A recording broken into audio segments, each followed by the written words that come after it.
Hello friends, welcome to Storytelling Station and I am Saurabh and today I am going to tell you the last part of the story, The Blue Cross, written by GKCHESTERTON. If you didn't watch the first two parts of the story, please go to my channel or I am giving the link below in my description. If you like this story, please give it a like and share this with your friend. And please don't forget to hit the subscribe button below. All three inquirers made an exclamation, and this inspector said under his breath, "Are we after escaped lunatics?" The waiter went on with some relish for the ridiculous story. "I was so knocked silly for a second. I could not do anything. The man marched out of the place and joined his friend just round the corner. Then they went so quick up Brook Street that I could not catch them, though I ran around the parts to do it." "Bullock Street, huh?" said the detective, and shot up that thoroughfare as quickly as the strange couple he pursued. Their journey now took them through bare brick ways-like tunnels, streets with few lights and even with a few windows. Streets that seemed built out of black bags of everything and everywhere. Dusk was deepening, and it was not easy even for the London policemen to guess in what exact direction they were treading. The inspector, however, was pretty certain that they would eventually strike some part of Hampstead Heath. Abruptly, one bulging gaslit window broke the blue twilight like a bull's eye lantern, and Valentine stopped an instant before a little garish sweet-stuffed shop.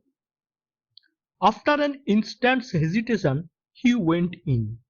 He stood amid the gaudy colors of the confectionery with entire gravity and bought 13 chocolate cigars with a certain care. He was clearly preparing an opening, but he did not need one. An angular elderly young woman in the shop had regarded his elegant appearance with a merely automatic inquiry. But when she saw the door behind him blocked with the blue uniform of the inspector, her eyes seemed to wake up. She said, Oh, if you have come about the parcel, I have sent it off already. "What parcel?" I mean, the parcel the gentleman left, the clergyman gentleman. "For goodness sake, for heaven's sake, tell us what happened exactly." Well, the clergyman came in about half an hour ago and bought some peppermints and talked a bit and then went off towards the heath. But a second after, one of them came back into the shop and says, "Have he left any parcel?"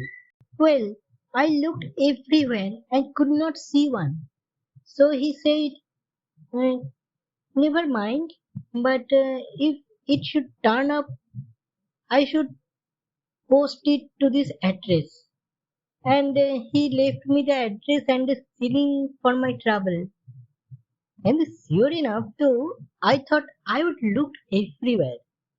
I found he had left a brown paper parcel, so I posted it to the place he said.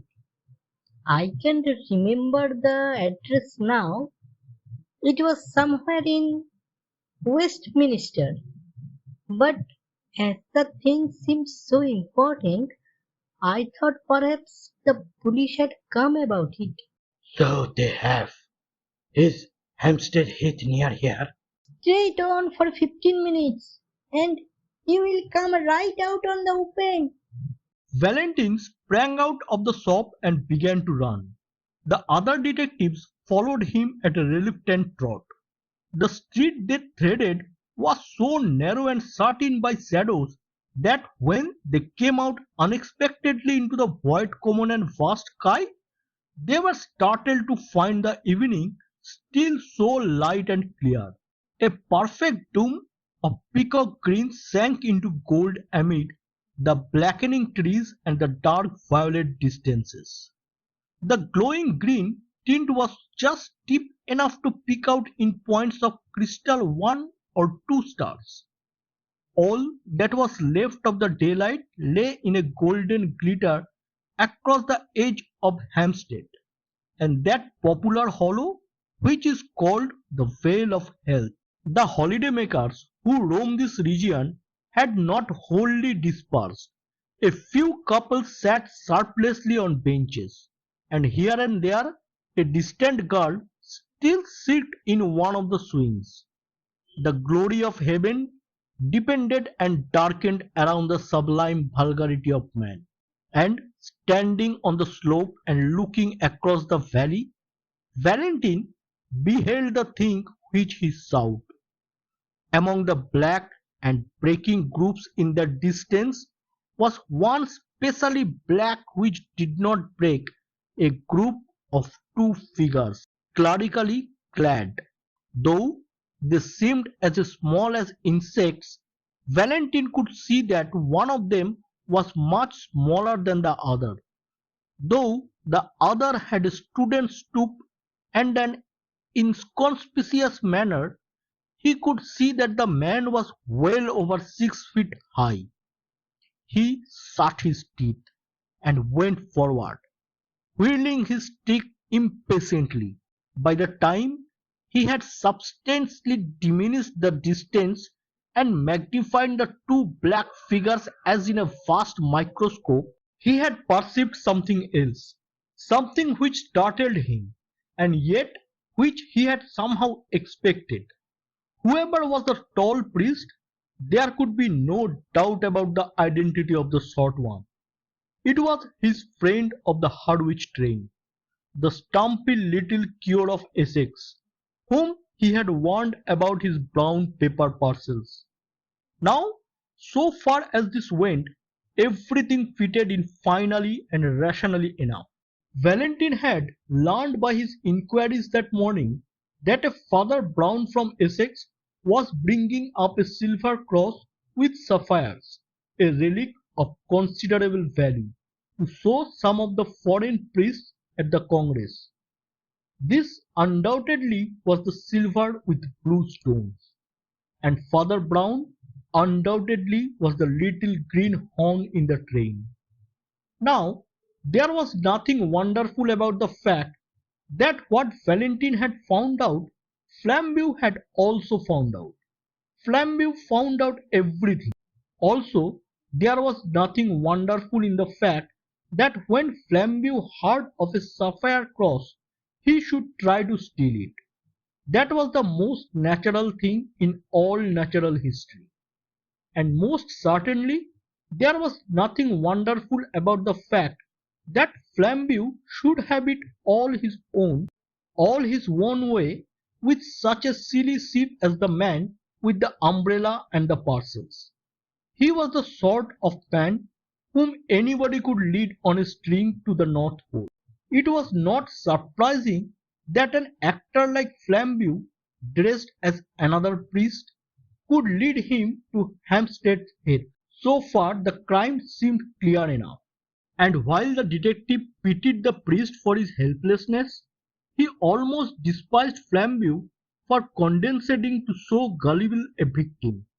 But when Valentine thought of all that had happened in between, of all that had led him to his triumph, he racked his brain for the smallest rhyme or reason in it.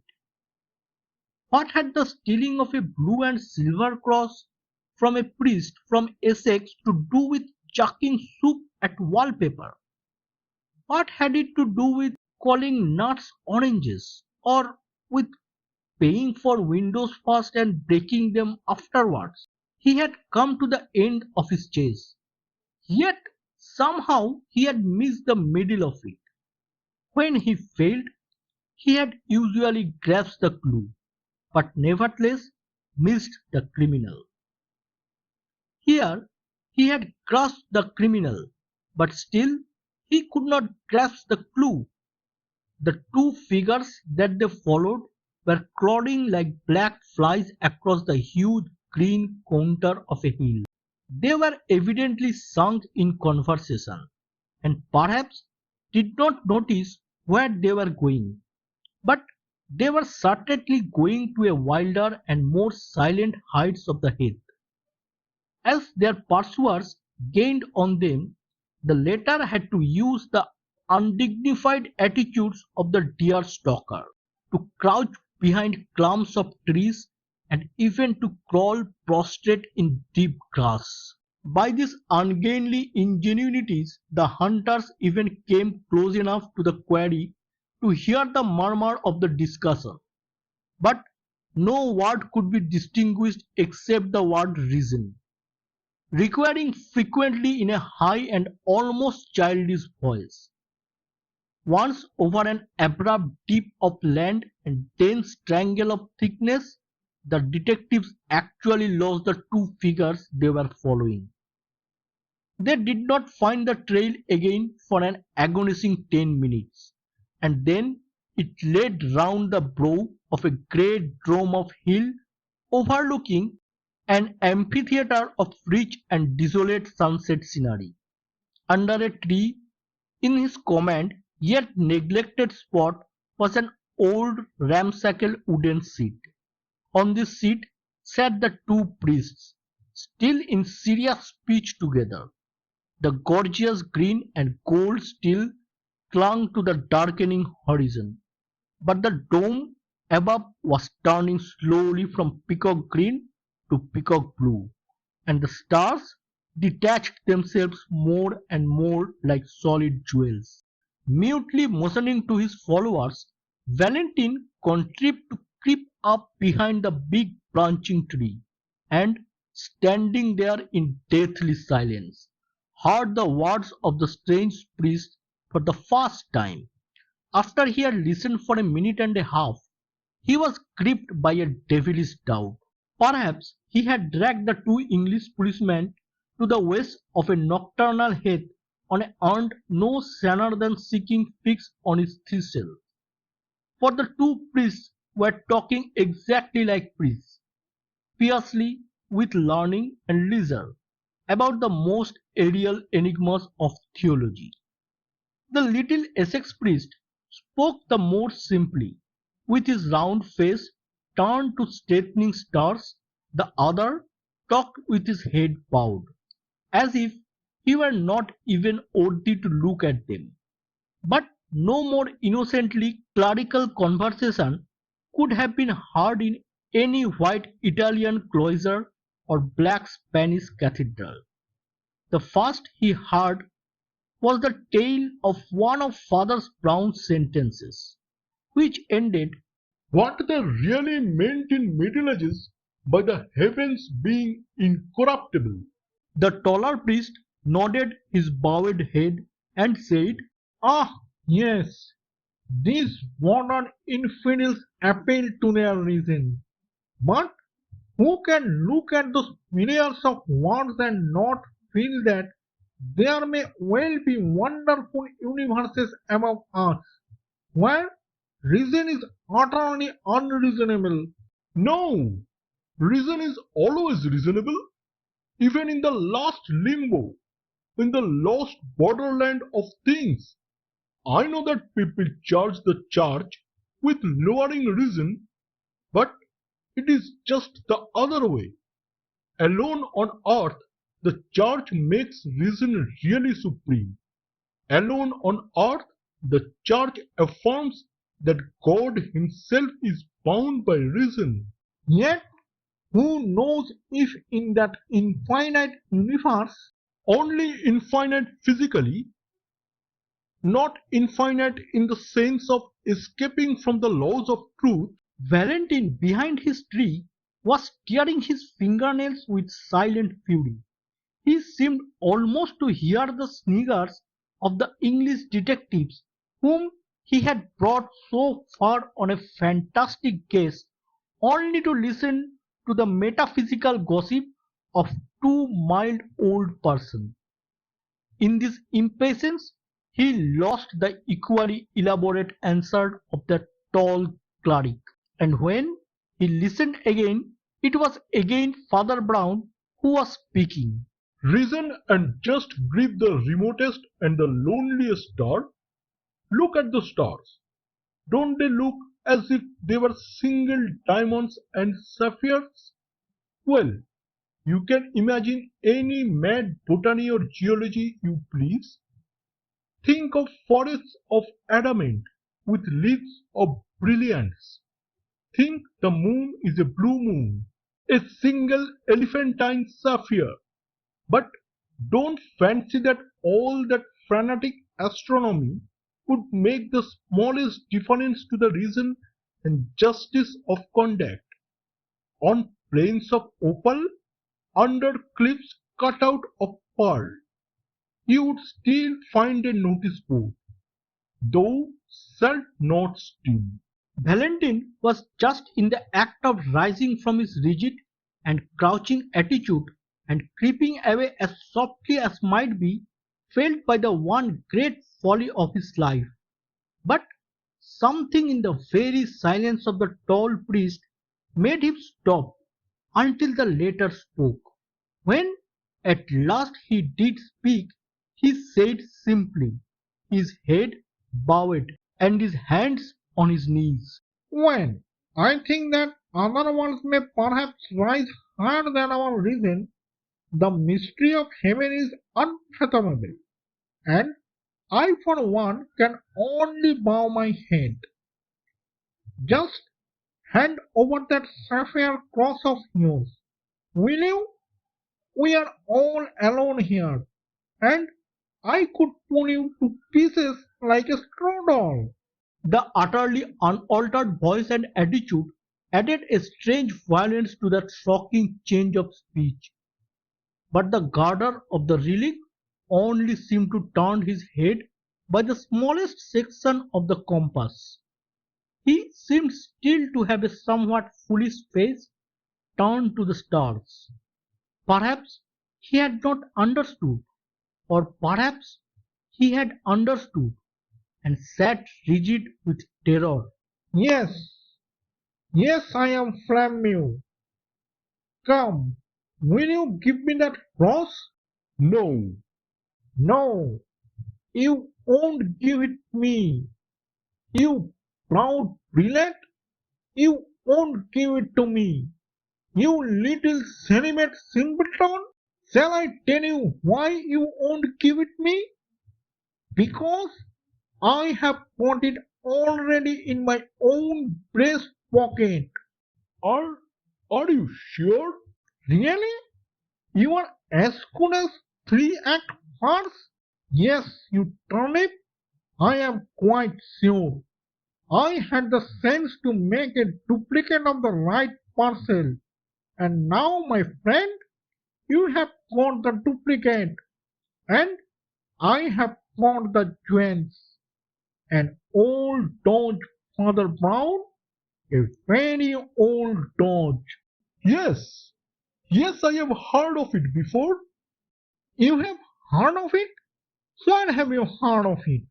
Well, I must not tell you his name, of course. He was a penitent, you know. He had lived prosperously for about 20 years, entirely on duplicate brown paper parcel. And so, you see, when I began to suspect you, I thought of this poor chap's way of doing it at once. Began to suspect me? Did you really have the gumption to suspect me? Just because I brought you up to this bare part of the head? No, no.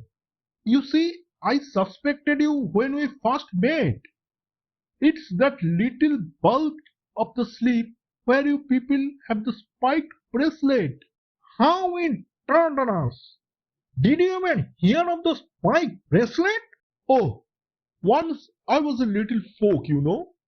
When I was a curate in Hartlepool, there were 3 of them with spiked bracelets. So, as I suspected you from the first, don't you see? I made sure that the cross should be go safe. Anyhow, I'm afraid I watched you, you know. So, At last I saw you changed the parcels. Then, you don't see, I changed them back again. And then I left the right one behind. Left it behind? Well, it was like this. I went back to the sweet shop and asked if I had left a parcel and gave them a particular address if it turned up. Well, I knew I had not, but when I went away again, I did. So instead of running after me with that valuable parcel, they have sent it flying to a friend of mine in Westminster. I learned that too from a poor fellow in Hartlepool. He used to do it with handbags he stole at railway stations, but he is in a monastery now. Oh, one gets to know, we can't help being priests. People come and tell us things. Flambeau tore a brown paper parcel off his inner pocket and rent it in pieces. There was nothing but paper and sticks of lead inside it.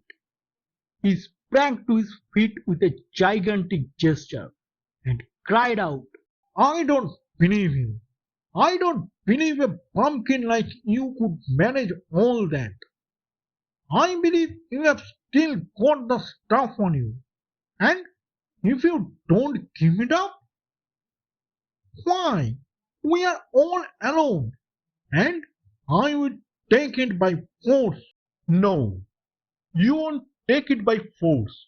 First, because I really have not still got it. And second, because we are not alone. You see, behind the tree are two strong policemen and the greatest detective alive.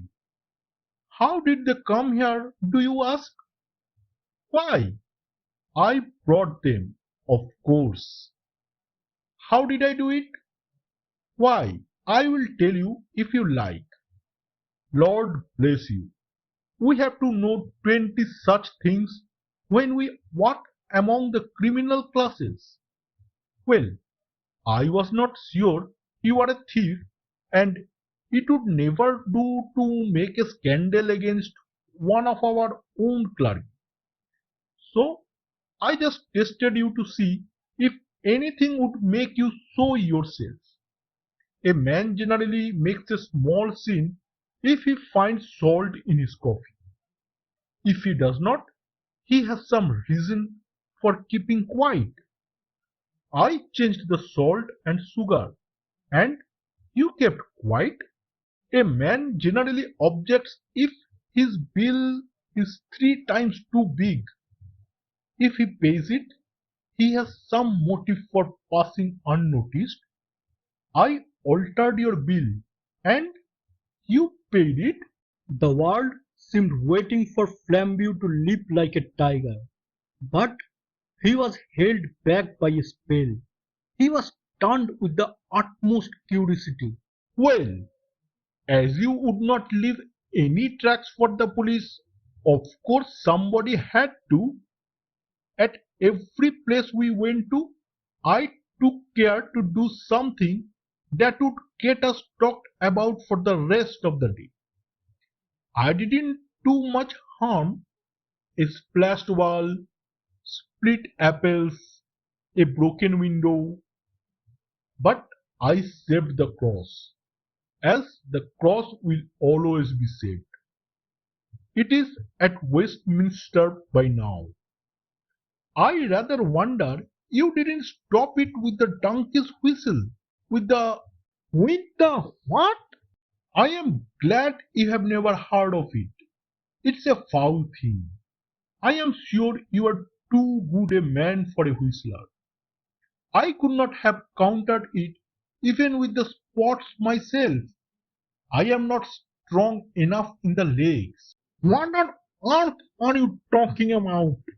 Well, I did think you'd know the spots. Oh, you can't have gone so very wrong yet. How in blazes do you know all these horrors? Oh, by being celibate simpleton, I suppose. Has it never struck you that a man who does next to nothing but hear men's real sins is not likely to be wholly unaware of human evil?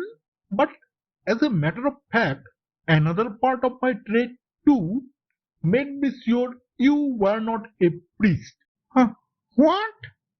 You attacked reason. It's bad theology.